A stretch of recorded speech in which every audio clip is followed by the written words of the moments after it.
एक 18 साल की लड़की को एक कटोरा भरकर भांग पिलाई गई और उसे बहुत ज्यादा नशीली चीजें खिलाई जाती हैं और उसे पकड़कर कुछ लोग ले जा रहे हैं और एक बहुत तेज अग्नि में उसे बिठाया जा रहा है।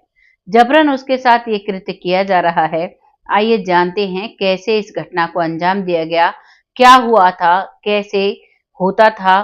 पिछले समय की जो बात है जब सती प्रथा चला आ रहा था प्रचलन में, उस समय की ये कहानी है।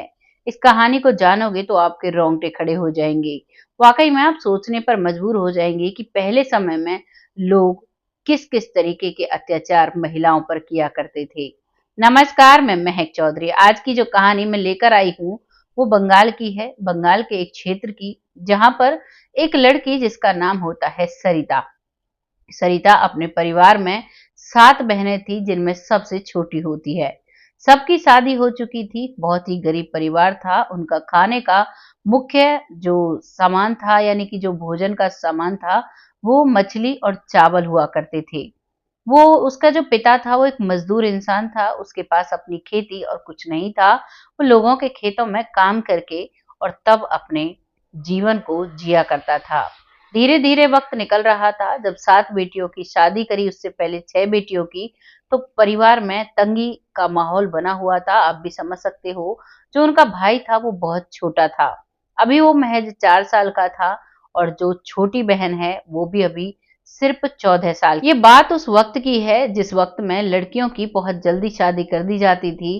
करीबन छोटी छोटी उम्र में ही शादी कर दी जाती थी, यानी कि बाल विवाह जब समय पर चला करता था तो उसी समय एक सती प्रथा जैसी प्रथा भी चली आ रही थी बहुत समय से, जिसके बारे में जानकर आपके रोंगटे खड़े हो जाएंगे। अब इस लड़की करीबन धीरे धीरे 14 साल की हो जाती है और 14 के साथ ही इसकी शादी कर दी जाती है। इसकी शादी इससे दुगनी उम्र के व्यक्ति से की जाती है, यानी कि इसका जो पति था वो करीबन 28 साल का था और सरिता 14 ही साल की थी। जाती है, ससुराल में रहती है और बहुत ही कोशिश करती है अपने आप को उस माहौल में ढालने की। धीरे धीरे वक्त निकलता है और शादी को महज 6 साल होते हैं और उसके बाद ये एक बच्चे को जन्म देती है। एक बच्चा जो कि बेटा होता है इसका, बहुत खुश होती है, लेकिन जैसे ही वो बेटा इस दुनिया में आता है तभी इसके पति को एक भयंकर बीमारी लग जाती है और उस बीमारी के चलते पहले उन रोगों को नाम नहीं दिया जाता था, अब तो बता देते हैं कि कैंसर है या फिर कोई ट्यूमर है या फिर और भी कोई बीमारी है। लेकिन उनको कुछ ऐसी बीमारी लगती है कि जिससे उनके पेट में हर वक्त दर्द रहा करता। लगातार दर्द रहने की वजह से अब ये लड़की जो इसकी पत्नी थी सरिता अब लोगों के घरों में काम करने लगती है। लेकिन ससुराल में जो इसका पति था उसके हिस्से में कुछ जमीन भी आया करती और उसे भी कर संभाला करती और साथ ही साथ अपनी जीवनी चलाने के लिए लोगों के जो खेतों के काम हैं उनको भी किया करती। साथ ही साथ उनके जो घरों में काम हुआ करते, क्योंकि इसके पति का इलाज चला हुआ था और कोई कमाने वाला था नहीं। ये अपनी मेहनत से अपने परिवार को बसाने की कोशिश करती है, अपने परिवार की जीवनी चलाने की कोशिश करती है, लेकिन भगवान को कुछ और ही मंजूर होता है और एक दिन इसके पति की सांसें थम जाती हैं। इधर इसके पति की सांसें थमती हैं और उधर इस लड़की का रो रो कर बुरा हाल हो जाता है। छोटा सा इसका बेटा था, करीबन 3 से 4 महीने का इसका बच्चा होता है और अब ये करे तो क्या करे। और उसको हॉस्पिटल में, वो उस समय ऐसे ही अस्पताल हुआ करते थे, वहीं पर वो दम तोड़ता है। लेकिन जब उसे वहां गांव में लाने की बारी आती है तो कोई भी साथ नहीं खड़ा होता है। गांव वाले एकत्रित होते हैं और जो इसके, यानी कि जो इसका पति था, यानी इस लड़की सरिता के देवर जेठ, वो सभी एकत्रित होते हैं और उसको हॉस्पिटल से लेकर आते हैं।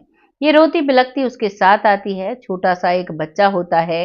लेकिन वहां पर उस समय की बात है जब सती प्रथा बहुत ज्यादा प्रचलन में थी। उस समय अब ये घर पर आती है, इसे नहलाया जाता है, इसे एक कटोरा भरकर भांग पिला दी जाती है। उस भांग को पीने के बाद इसे बहुत गहरा नशा चढ़ जाता है और अब उसके बाद अब इसके पति को जब शमशान ले जा रहे थे तो वो उसके पीछे पीछे चलती है। ये गिर रही है, कहीं सो रही है, कहीं हंस रही है, कहीं जोर जोर से रो रही है। तो कुछ लोग कहते हैं कि इसका मानसिक संतुलन बिगड़ गया है। और कुछ लोग कुछ कहते हैं, यानी सब तरह तरह की बात बताते हैं और अब इसे सती करने की तैयारी कर ली जाती है। जो इसके देवर जेठ थे, उनकी नज़र इनके जो खेत थे, जो ज़मीन थी उस पर थी, घर पर, ज़मीन पर। उन्होंने एक पलक के लिए ये नहीं सोचा कि ये भी नहीं रहेगी, इसका पिता भी नहीं है, तो इस मासूम बच्चे का क्या होगा?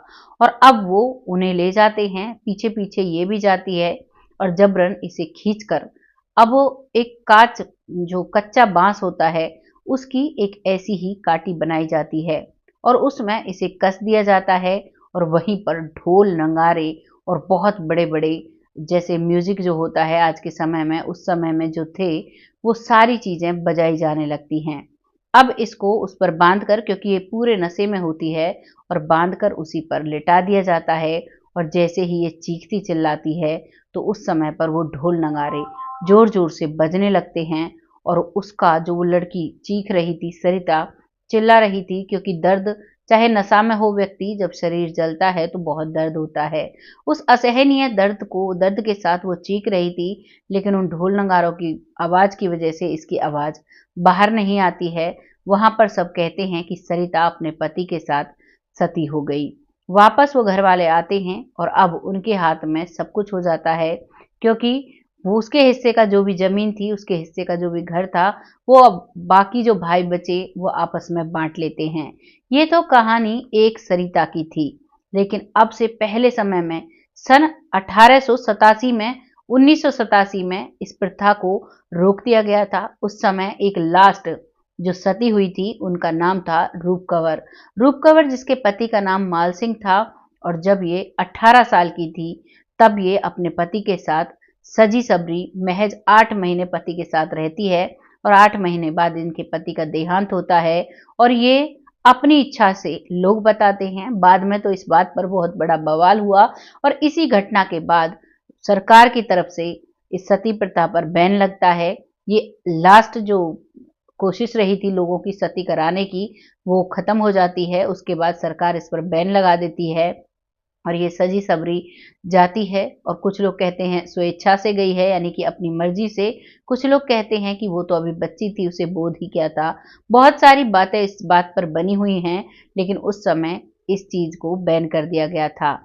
अब एक सरिता की बात है और दूसरी रूप कुंवर की बात है और इसके पहले और आज भी कहीं कहीं ये चीजें देखने के लिए मिल रही हैं। एक वीडियो हमने देखी थी, करीबन 40 साल की महिला होती है, अपने पति की ही जो उसकी जलती हुई चिता होती है उस पर ही लेट जाती है अपनी इच्छा से। लेकिन ये जो होता था महिलाओं के साथ, क्या ये आपको सही लगता था? बहुत से लोग कहेंगे सही नहीं लगता था, तभी तो इस पर प्रथा पर रोक लगाई गई। लेकिन उससे पहले भी लोग थे, इंसान थे। ये प्रथा चली कहाँ से? क्या आपको इस चीज का अंदाजा भी है? ये प्रथा नहीं थी, ये लोगों की बनाई हुई खुद की एक प्रथा थी। वैसे नहीं था कि ये प्राचीन समय से हमारे चली आ रही है। हमारे वेदों में, हमारे ग्रंथों में कहीं भी सती प्रथा का कोई भी उल्लेख नहीं है। आज तो बहुत जगह मंदिर बने हुए हैं। हमारे यहाँ भी एक सती माता का मंदिर है जहाँ पर लोग द्विज के दिन पूजा करने के लिए जाते हैं और उस दिन जो मनोकामना मांगते हैं वो पूरी होती हैं। सच में ही होती हैं। मैं भी खुद गई हूँ। जो हम मनोकामना वहां पर करते हैं वो पूरी होती हैं। लेकिन जो महिलाएं अपनी मर्जी से नहीं जाना चाहती थी, नहीं जलना चाहती थी, उनके साथ तो एक तरह का अत्याचार हुआ था। पहले समय में जब किसी के पति का देहांत हो जाया करता था, तो ऐसे ही तरह-तरह के तरीकों से उसको उसके साथ भेज दिया जाता था। ऐसी प्रताड़नाएं पहले हमारे समय में सती प्रथा के नाम पर महिलाओं के साथ होती थी। दरअसल ये जो शुरुआत होती है, ये शुरुआत होती है सबसे पहले उमा देवी जी, जो कि भोले बाबा की पहली पत्नी होती हैं। उमा देवी जब अपने पिता दक्ष के घर जाती हैं, तो वहां पर जाकर अपने पति का जो आसन देखती हैं, वो बहुत ही मैला कुचैला और वहां पर उनके स्वागत के लिए कोई तैयारी नहीं होती है। और जो उषा जी हैं, वो अपनी मर्जी से वहां पर गई थी और जब उनके पति के स्वागत की कोई भी तैयारी नहीं, क्योंकि उसका पिता जो है दक्ष, वो बिल्कुल भी रिस्पेक्ट भगवान जी की नहीं करते थे, यानी कि अपनी बेटी के पति की। तो वो अपने जहां पर उसके पति का सम्मान नहीं था, वहां पर वो स्वेच्छा से अपनी माया से, अपने तप से एक अग्नि प्रज्वलित करती हैं, जिसमें वो अपने शरीर को वहीं पर नष्ट कर देती। और इसके बाद रानी पद्मावती, जिनके जौहर के बारे में आप सभी लोग भली भांति जानते होंगे, जब उनका खिलजी से युद्ध हुआ था उनके पति का, तो उस युद्ध में वो परास्त हो जाते हैं और खिलजी जब उनके महल की तरफ बढ़ता है तो रानी पद्मावती स्वयं अपनी इच्छा से, क्योंकि उस समय पर जब मुस्लिम शासन था तो महिलाओं के साथ बहुत बुरे बुरे व्यवहार किए जाते थे। जब उनके पति नहीं रहते थे तो उन्हें उठा लिया जाता था और उन्हें अपने पास रखा जाता था। उन्हें तरह तरह की प्रताड़ना दी जाती थी, तरह तरह से उन्हें इस्तेमाल किया जाता था। इसीलिए रानी पद्मावती ने एक फैसला लिया कि उन्होंने अपने साथ जितनी भी महिलाएं थी उन सभी को लेकर बहुत बड़ा जौहर किया था। वो जौहर की चीखें आज भी हमारे कानों में गूंजती हैं। आज भी हमें महसूस होता है कि कितना दर्द उन्होंने सहा होगा, लेकिन वो अपनी मर्यादा को रखने के लिए, अपने जो उनका अस्तित्व था उन्हें बरकरार रखने के लिए अपनी मर्जी से इस चीज को किया। ये कुछ कहानियां मैं आपके सामने लेकर आई, लेकिन बहुत सारी हजारों लाखों में ऐसी कहानियां हैं जिनका इतिहास के पन्नों में भी कोई नाम नहीं है, जिन महिलाओं को सती कर दिया गया, जो महिलाएं खुद से सती हो गई। बहुत सारे ऐसे अत्याचार हुए थे। इन सब बातों को देखकर तो एक बात तो समझ में आती है कि पहला वक्त वो था जब लोग, कोई एक बात हो जाती थी तो उसका फायदा उठाने के लिए कुछ ऐसे शरारती तत्व के लोग थे जो इन चीजों को बढ़ चढ़कर बढ़ाया करते और इन्हीं के बदले बहुत सारी चीजें हड़प लिया करते। आप इस कहानी को पूरी को सुनकर समझ गए होंगे कि कैसे कैसे क्या क्या होता था महिलाओं के साथ, किस किस वजह से ये अत्याचार होते थे और किस वजह से ये सती प्रथा चली थी। आज तो ये सब कुछ रुक चुका है। आज तो महिलाएं सशक्त हैं, उन पर किसी का भी कोई जोर दबाव नहीं होता है, वो अपनी मर्जी से रहती हैं।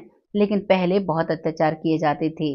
आपको जैसी भी ये जानकारी लगी है अपनी राय कमेंट बॉक्स में लिखिएगा, लोगों के साथ शेयर करिएगा। इन कहानियों को, इन घटनाओं को आपके सामने लाने का सिर्फ यही उद्देश्य होता है कि कुछ हो रही समाज में घटनाएं, कुछ हो चुकी घटनाओं से आपको रूबरू कराना होता है। कुछ जानकारी के फैक्ट मैं आपके सामने लेकर आती हूँ। जो भी आपको अच्छे लगे हैं अपनी राय कमेंट बॉक्स में लिखिएगा, लोगों के साथ शेयर करिएगा। अब वक्त आता है उन लोगों का नाम लेने के लिए जो लोग हमें दिल से सपोर्ट करते हैं, बहुत अच्छे से कमेंट करते हैं, जिनमें सबसे पहला नाम आता है ऐश्वर्या जी, जो बहुत अच्छे से कमेंट करती हैं। स्पेशली बोला है आप मेरा नाम लिया करें। और उनका पूरा नाम है ऐश्वर्या जेवर से, जेवरिया नाम लिखा हुआ है वहां पर, ऐश्वर्या जेवरिया। बहुत अच्छे से कमेंट करती हैं, आपका तहे दिल से धन्यवाद।